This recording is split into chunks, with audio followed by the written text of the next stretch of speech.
భద్దేకారత్త సూక్తం నుండి ఒక ముఖ్యమైన విషయం గురించి మాట్లాడుకుందాం.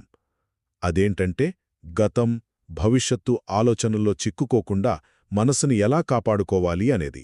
అయితే ఈ బోధన ఒక ముఖ్యమైన బౌద్ధ సూత్రం నుండి వచ్చింది.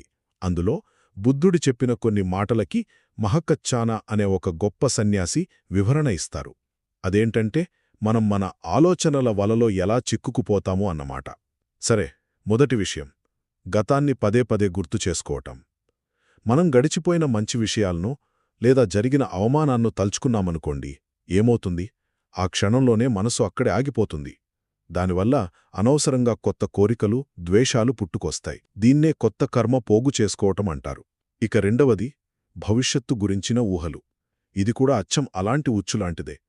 చూడండి, ఇంకా జరగని దాని గురించి మనం ఆశలు పెట్టుకున్నా లేదా భయపడ్డా ఆ బాధంతా మనం ఇప్పుడే అనుభవిస్తాం కదా.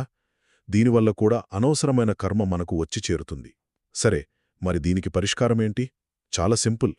వర్తమానంలో ఉండటం అంతే.